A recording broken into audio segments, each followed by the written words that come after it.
So when I come in for sound check, I like to run to the stage, greet the musicians. Since we use people from week to week that are different, I like to reestablish a connection when they come in because I may not have seen them for a month or two. So once I exchange pleasantries with everyone, I'll start to move around to my instruments. I usually start with my guitars, make sure that they have a nice body coming out of the amplifier. If it doesn't sound good from the amp, then chances are it's not going to sound good at front of house. Make sure my mics are placed well. We use 2 mics on amps, so I make sure one is kind of slightly off center, one might be toward the center and off center, depending on what I'm going for. I make sure the mics are actually on the amp and not sitting out into space. I move on to drums, make sure my toms sound good. If they're not tuned well, then I will stop and make sure that the guy tunes it. Kick, check my mic on the kick drum. Make sure my snare mics are good, 45 degree on the top, 45 degree on the bottom for phase. Don't really do much with the bass guitar since they're running into a preamp and we don't use one on stage. I don't really worry too much about that. Same with keys, they're all digital. I don't really sweat that too much. So after I check my instruments, I'll look at the vocals and see who we have on stage. If we have a quiet singer, I'll make sure to spend some time thinking about what mic would fit them best for the kind of band that we have. If we're playing a lot of big, loud drum music, I'll try to choose a microphone that has a very tight pattern so that I don't get a lot of cymbal bleed. If I have a quiet singer, I'll choose a mic that works better with quiet singers. If I have a loud singer, we love the Neumann KMS 104. That's the microphone of choice for us. It just seems to work with everybody. And I'll definitely put that on any of our louder singers, mostly our guys. When I'm done with vocals, I'll move out to front of house.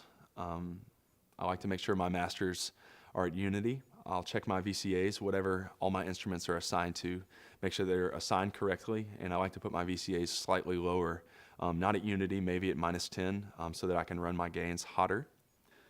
Once I get my master and my outputs set the way I like them, I'll start with drums. Usually kick, it's just a natural way for me to start. I'll gain it up, make sure I got a really solid signal. I'll make sure the kick drum is actually kicking hard. I don't want to set my gain too hot, and then the guy step into the kick drum hard one time and I'm starting to clip. So I'll kind of take my time through that, make sure I'm getting a really good gain setting. I'll do that with each of my drums, snare, hi-hat, toms, overheads. Make sure everything's jiving.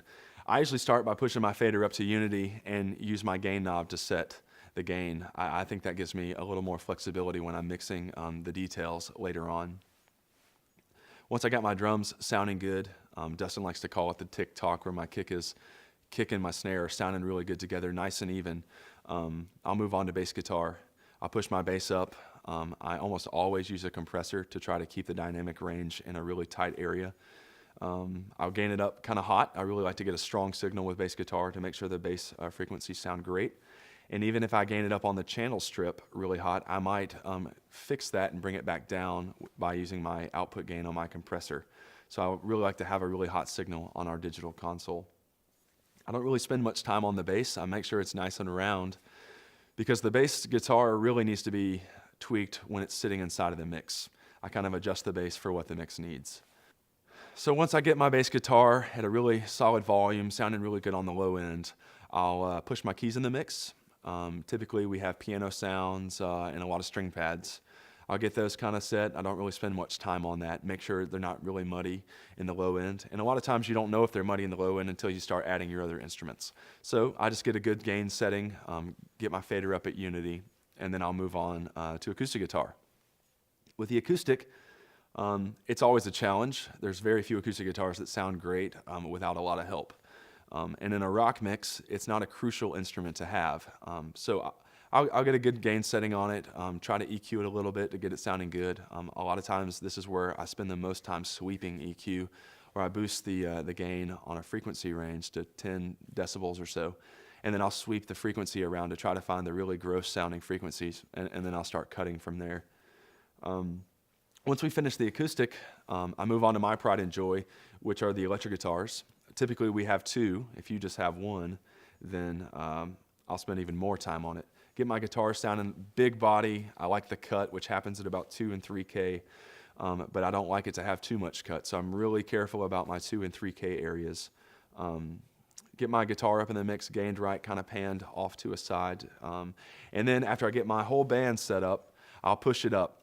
And that's when I start listening for the details. When I got everything in the mix together, I start thinking, what does this song need, or what does this sound need?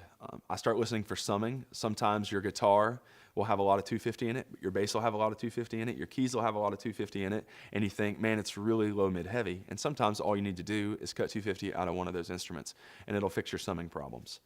I start listening for a lot of those details, and I start tweaking on every little instrument until I get a really solid, round-sounding mix. Once I get the whole band sounding great, I'll start to add my vocals. Vocals are really, really important. They're the things that carry the melody line, the lyrics, especially in a worship environment where you're leading people. The vocals need to be very present. Now, that doesn't mean that we push the vocals 15, 20 decibels above the music mix. It just means that they're audible and able to be heard. So when I'm thinking about vocals in relation to how they should sit in a mix, I often think about a boat and how it sits in water. The boat's slightly submerged into the water, but most of it is out of the water. And so thinking that way, you also have to think about EQ and making sure that your vocal is really warm and it isn't uncomfortable to listen to, but has a lot of clarity in the mid-range, the 1K area, but also, 2, 3, 4, 5K as well. Some singers and microphones are prone to sibilance, or the S sounds that you hear that rip your face off. So I'll take a moment to quickly run the vocal through a de-esser, make sure it's touching the signal, getting rid of the sibilance, those sounds that happen at about 7, 8, 9K. And then once I get the sibilance off, I'll spend more time listening to the vocal.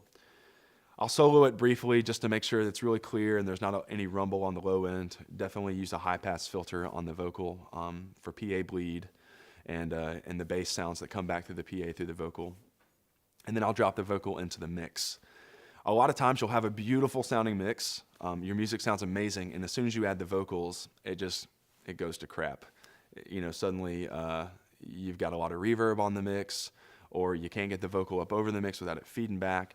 And so I'll spend 10 or 15 minutes just working on vocals. It's definitely the most important thing, and I want to make sure that it sounds really warm, especially in a worship environment.